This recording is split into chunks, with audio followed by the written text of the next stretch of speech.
dengan hikamnya. Kita sudah sampai kepada hikam yang ke-220.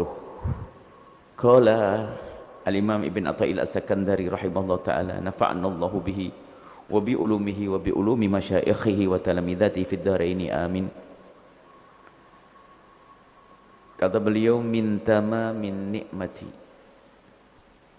alaika ayyarzuqaka ma yakfika wa yamna'uka ma yudghika. Nikmat Allah amat banyak yang Allah karuniakan kepada kita, dari nikmat-nikmat yang amat banyak yang kita tidak akan mampu untuk menghitungnya. Bahkan di saat kita tidak akan mampu untuk menghitungnya, bahkan kita tidak akan mampu untuk mensyukuri nikmat Allah dengan sempurna. Bahkan di saat seorang hamba ingin mensyukuri nikmat Allah, ternyata syukur itu pun juga nikmat baru lagi yang Allah berikan. Lalu kapan kita bisa bersyukur dengan tuntas? Orang bisa bersyukur dapat nikmat baru dari Allah, dan amat banyak nikmat, sehingga Nabi mengajarkan dalam nyanjung Allah bersyukur, subhanaka la nuhsi thana'an 'alaika anta kama athnaita 'ala nafsik. Ya Allah, kami tidak akan mampu menghitung-hitung sanjungan, tidak akan mampu kami bersyukur dengan sesungguhnya. Jadi kita menyerah, tidak akan mampu kita menghitung-hitung nikmat Allah, lalu kita mensyukuri, teramat banyak.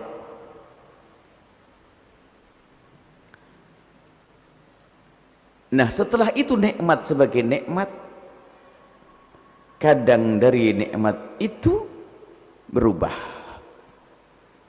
menjadi bencana. Allah memberikan kepada seorang hamba harta, adalah nikmat. Cuman ternyata nikmat tersebut setelah itu berubah menjadi bencana, karena dengan hartanya dia bermaksiat setelah itu. Maka nikmatnya tidak sempurna, tidak disempurnakan oleh Allah. Nikmatnya hanya sekedar sepintas menjadi nikmat, setelah itu berubah menjadi nikmah, menjadi bencana. Ni'mah kalau pakai in adalah nikmah, karunia, tapi kalau nikmah pakai qaf jadi bencana. Maka kesempurnaan nikmat berarti kan nikmat sudah ada, sekarang disempurnakan. Apa? Allah berikan pada anda tahta, Allah berikan pada anda kekayaan, apalagi Allah berikan pada kecantikan, Allah berikan pada kegantengan, Allah berikan pada anda kesehatan, itu nikmat. Akan tapi ketahuilah, nikmat itu akan benar-benar sempurna menjadi nikmat jika Allah memberikan kepadamu ma yakfika, yang menjadikan dirimu merasa cukup dengan apa yang Allah berikan.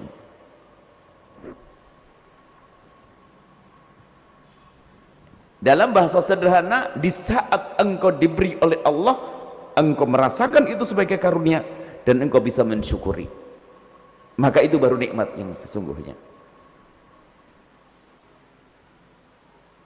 Jadi dirasakan sebagai nikmat, lalu dia berusaha untuk mensyukuri. Mencukupimu, yang mencukupimu. Jadi Allah memberikan padamu yang mencukupimu. Lah, makna mencukupi ini adalah mengalahkan segalanya. Cukup. Ada orang diberi uang, diberi oleh Allah rezeki 1 juta, cukup. Kalau sudah cukup tuh Allah atur macam-macam. Kalau kita untuk mencukup-cukupkan kan pakai pangkas ini, pangkas situ ya. Langganan majalahnya berkurang, yang biasa dengan majalah. Kemudian pulsanya dibatasi. Kemudian beli ini banyak. Kita pengen mangkas begitu. Kalau Allah mah gampang. Kalau ingin Allah menjadikan harta itu cukup, mudah sekali. Begitu sebaliknya, jika Allah menjadikan tidak cukup juga gampang. Gaji 1 juta, oke. Di saat gajinya naik 3 juta, ternyata Allah kasih seleranya bertambah, bermacam-macam. Ternyata di saat gaji 1 juta dia nyungsep, 3 juta sama nyungsep, 10 juta nyungsep, berarti Allah tidak beri kepada hamba tersebut kesempurnaan nikmat. Karena biarpun diberi oleh Allah lebih banyak, dia tetap merasa tidak cukup. Tapi kenikmatan, kesempurnaan kenikmatan adalah dia cukup. Dari rasa dia tidak tamak, tidak rakus. Sebab kalau Allah beri ketamaan, dia akan haus terus. Biarpun diberi oleh Allah satu lembah emas, seperti disebutkan dalam hadis Nabi, satu orang yang memang tidak disayang oleh Allah, tidak diberi nikmat oleh Allah, dia diberi kenikmatan secara zahir tapi tidak nikmat bagi dia. Diberi satu lembah emas, dia minta lembah yang kedua. Dikasih lembah yang kedua, minta yang ketiga. Sampai kapan dia itu berhenti? Sampai kalau mulutnya kemasukan tanah baru berhenti dia. Nasib buruk orang tersebut, nggak akan puas dikasih apapun. Mungkin dalam keadaan di alam nyata ini kita melihat satu orang, atau gini saja, 2 orang, satu sahabat, 2 sekawan bekerja sama-sama. Si A punya anak 3, si B belum punya anak. Si A punya anak 3, si B punya anak, gajinya sama. Gajinya sama-sama tidak ada bantuan dari orang tua, sama-sama. Kalau ada orang kan dibantu sama orang tua, enggak sama-sama. Tapi ternyata yang punya anak 3 itu biasa saja, kehidupannya oke. Tapi yang nggak punya anak itu subhanallah, akhir bulan sudah habis utang lagi. Loh, kenapa seperti itu? Karena Allah jadikan tidak cukup bagi dia. Dia itu siksa sebetulnya. Dan kalau sudah Allah ingin menjadikan apa yang Allah karuniakan tidak cukup, maka gampang.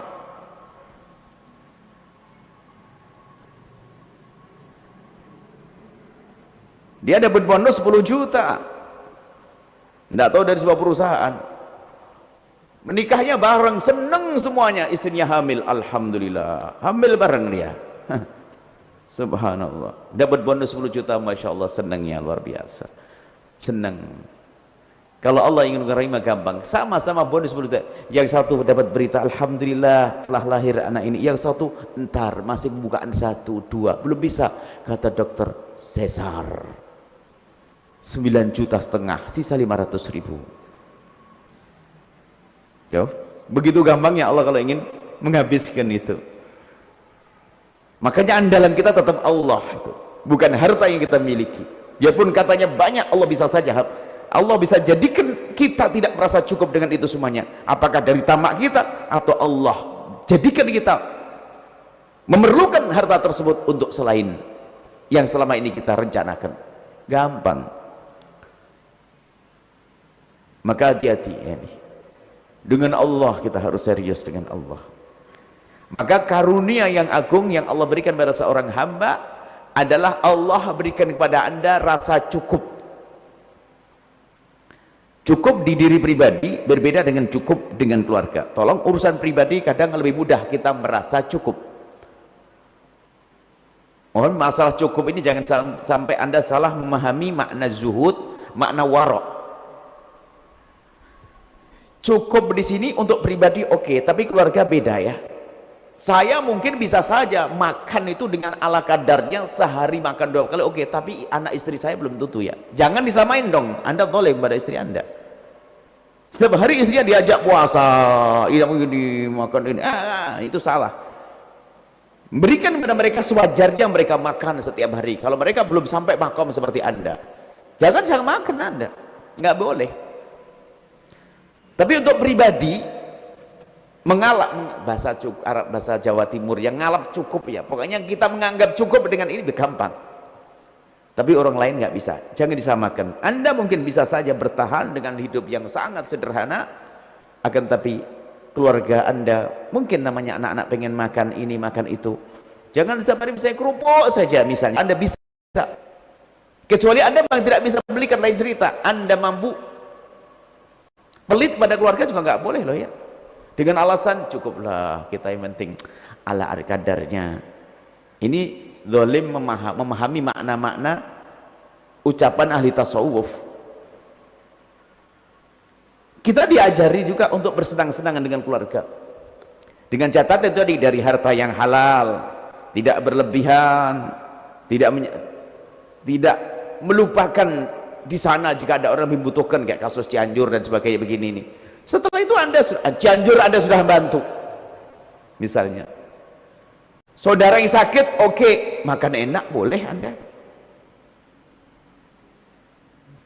Yang nggak bener kan makan enak di rumah berlebihan sampai ada dibuang, tetangga ada yang nggak makan, ini zalim Anda. Baik, jadi merasa cukup itu ada boleh, tapi jangan sampai orang di kiri kanan kita disamakan dengan kita, anak kita. Maka kita berusaha semaksimal mungkin memuliakan. Sampai Nabi memberikan motivasi, di saat engkau memberikan nafkah ke mulut istrimu, itu jauh lebih gede pahalanya daripada kau berderma di medan laga. Yang bikin kesel kan itu laki ongkang-ongkang. Sudah begitu marah-marah aja kepada istrinya, giliran istrinya mau dapat gaji langsung. Kalau memang seorang suami nggak mampu mencari nafkah, oke, bakatnya bangkrutan, jual beli bangkrut dan sebagainya, ini seorang istri berperan menolong suaminya. Tapi yang jadi masalah ada suami yang naudzubillah nggak pernah berusaha untuk cari nafkah, istrinya yang suruh. Sudah begitu gayanya ibadah terus, bahkan ada yang katanya hadir pengajian Buya terus. Wah, ini serem, saya kaget gitu. Suaminya saya Buya, ya Allah, tidak pernah ngasih nafkah, tapi paling rajin pengajian Buya ini. Bingung ini, pikir semuanya. Nah ini mah baik-baik gitu. Saya juga tidak tahu orangnya. Nggak boleh begitu, hei hamba Allah. Nggak boleh begitu. Sisi lain, istri juga jangan nyeksa suami dengan tuntutan-tuntutan. Baik, yakfik. Jadi gini, tiba-tiba Allah jadikan semuanya itu akan mudah untuk jadi cukup. Itu namanya berkah. Kemudian ada lagi nikmat yang agung yang Allah berikan, kesempurnaan nikmat adalah yamna'uka ma yudghik. Allah menghalangimu dari mendapatkan sesuatu yang sudah kita rencanakan, kita harap.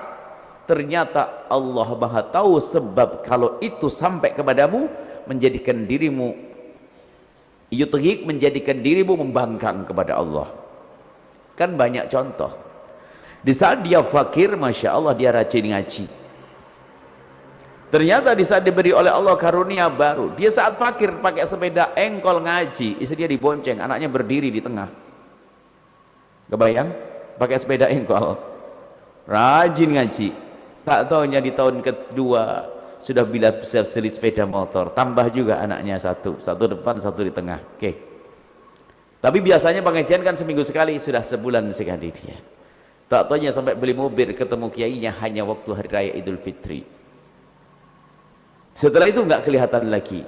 Berarti ketahuilah bahwasanya karunia yang Allah berikan kepadanya menjadikan dia membangkang kepada Allah. Dan ini yang harus kita hadirkan makna ini. Kalau kita mau membuat contoh banyak.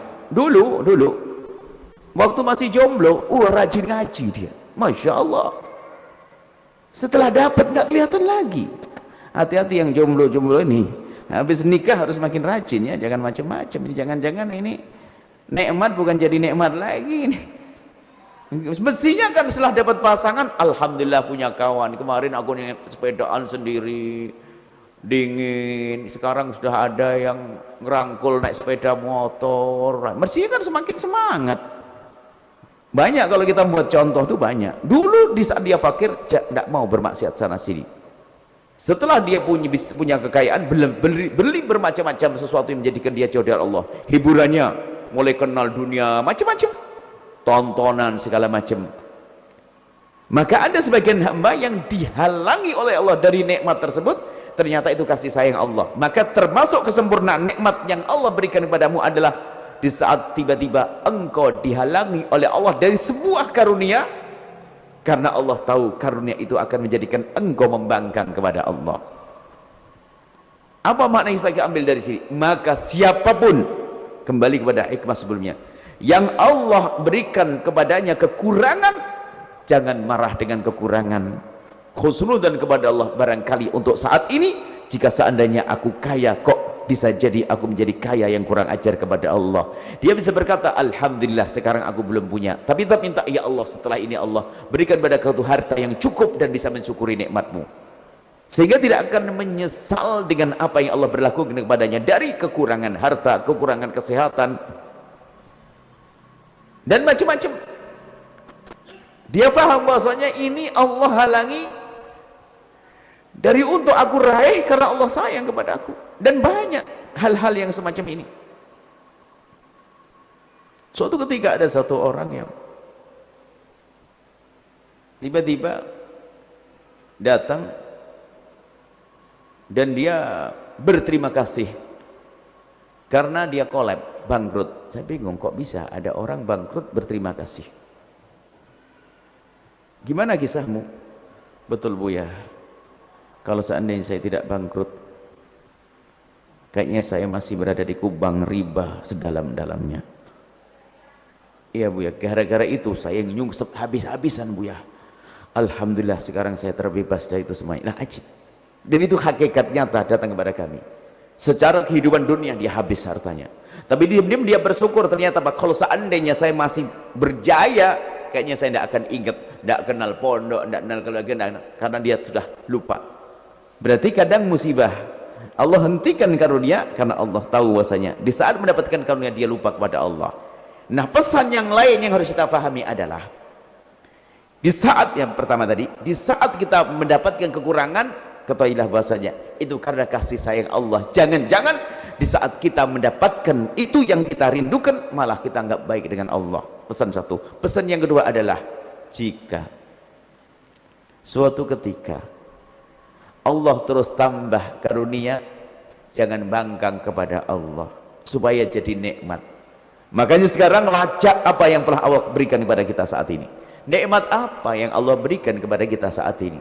Rizki, kekayaan, kemudian keluarga dan seterusnya. Coba perhatikan, dengan itu semuanya kita semakin dekat kepada Allah atau tidak? Jika ternyata dengan itu semuanya kita kurang semakin dekat kepada Allah, hati-hati, itu musibah. Bukan tamamun nikmati, akan tapi itu justru musibah yang Allah berikan, namanya istidraj. Akan diceburkan neraka dengan cara halus. Maka ayo kembali, yang sudah dikaruniai oleh Allah, termasuk yang dengar suara ini mungkin, yang kemarin sudah rajin ngaji gara-gara menikah kok jadi jarang, tapi kok dengar malam ini semakin rajin, syukuri itu nikmat. Yang sudah banyak rezeki, ternyata sudah mulai handphonenya sudah mulai berubah jadi mahal, bisa nonton macam-macam, ingat itu karunia dari Allah, sudah mulai berubah. Tidak, aku ingin jadikan ini adalah nikmat yang sesungguhnya, bukan musibah buatku. Apapun, ayo, itu pesan yang harus kita pahami, karena kita tidak lepas dari itu semuanya. Dari yang diuji oleh Allah dengan kekurangan, maka sesungguhnya dengan kekurangan ini karena Allah sayang kepada kita, jangan-jangan kalau kita mendapatkannya kita bermaksiat, atau di saat diberi oleh Allah, yuk kita jadikan bahwasanya ini semua adalah nikmat yang sesungguhnya, kita syukuri, kita gunakan untuk yang Allah ridhoi semuanya. Jadi semuanya bisa merenungi dirinya, semuanya bisa merenungi dirinya apa yang Allah berikan kepada kita, dan harus sadar kita apa yang Allah berikan, dan harus kita sampai kepada kesimpulan bahwasanya saya harus gunakan ini untuk yang Allah ridhai, supaya tidak bisa jadi musibah untukku. Dan alangkah banyaknya orang-orang yang karunia menjadi musibah, karunia menjadi musibah, bencana. Allah berikan kepadanya harta, ternyata akan hancur, na'udzubillah. Semoga di saat Allah menguji kita dengan kekurangan, kita sadar kekurangan dari Allah ternyata kesempurnaan di akhirat, dan semoga Allah beri kepada kita karunia, diberi kebaikan yang sesungguhnya. Allah beri karunia kepada kita yang menjadikan kita semakin dekat kepada Allah, bukan yudghik, bukan karunia menjadikan dirimu semakin jauh pada Allah. Jadi kita minta, ya Allah berikan kepadaku karunia yang tuqarribuna, yang mendekatkan diri ilaika ya Rabb. Ya Allah berikan kepada kami nikmat-nikmat dan karunia yang menjadi sebab kami semakin dekat kepadamu. Ada Sayyidina Abdullah bin Mubarak, ini kaya raya, ada nasib kiai kaya raya seperti Abdurrahman bin Auf, kaya raya melimpah, jadi nggak pernah ngerasain fakir kayak apa, cuman kekayaannya betul-betul jadi tangga menuju Allah, kebaikannya nggak kira-kira. Itulah orang beruntung dia. Semakin dekat kepada Allah dengan kebaikannya, semakin dengan karunia Allah semakin dekat kepada Allah Subhanahu wa taala. Semoga ini adalah kita semuanya. Allah memberikan karunia macam, tolong dihitung karunia, bukan hanya harta. Bisa harta, bisa pasangan, bisa anak, bisa tahta, kesempatan, kesehatan dan seterusnya. Semoga dengan itu semuanya kita semakin dekat kepada Allah Subhanahu wa taala. Wallahu a'lam bishawab.